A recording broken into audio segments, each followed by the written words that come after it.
Hi friends, थुनापति poultry farm से आपण मान को स्वागत। जेन बंधु माने कुकुड़ा चाष करुछन मेनली सेमन कर लगे वीडियोटा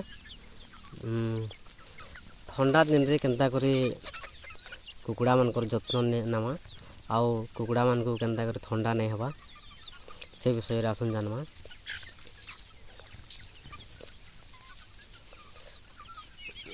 वर्तमान ठंडा दिन चली से लगी केनता करी ठंडा नहीं हवा कुकुड़ा मान को से विषय रे आसन जानवा। प्रत्येक दिन सकालू गरम पानी करी पीबार लगे दिंतु।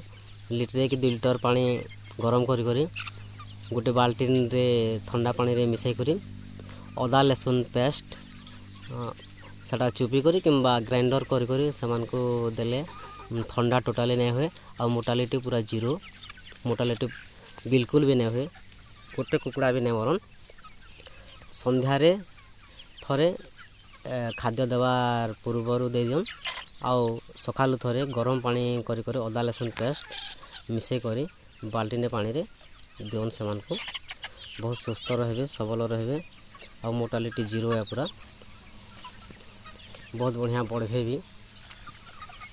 आउ जेन माने फ्री रेंज रे कुकुड़ा छाड़ुछन ठंडा दिन रे के भी सकालू नहीं छाड़े क्या करी बेसी ओस पड़ी दिसी घास मान को आउ सकाल यदि छाड़ी देवे से ठंडा थिवा मौसम आउ पानी ओस पड़ी थिवा घास रे सेटा खाइले कुकुड़ा मान को ठंडा हवार बहुत चांस थी से लगी खरा पाइला परे ही छाड़तु आउ मिनिमम 11-12 बजे पर छाड़ले बहुत भले मान को लगे बहुत सुंदर भाव में चरबे।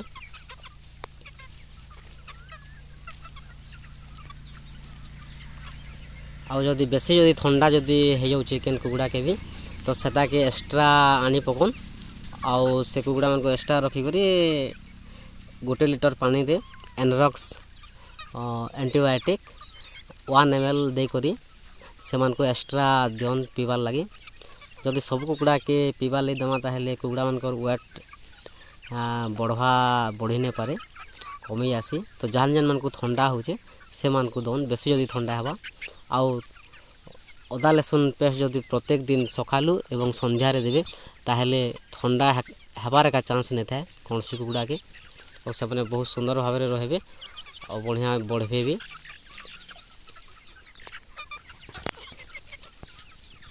एंता नुआ नुआ वीडियो देखबार लगी चैनल के सब्सक्राइब करूँ। जन बंधु माने भी सब्सक्राइब नहीं करवार चैनल के सब्सक्राइब करूँ। जन मैंने कुकुड़ा चाष करुन आउ भी नुआ नुआ वीडियो बनामु ये विषय रे तो आपण माने देखी पारबे। धन्यवाद।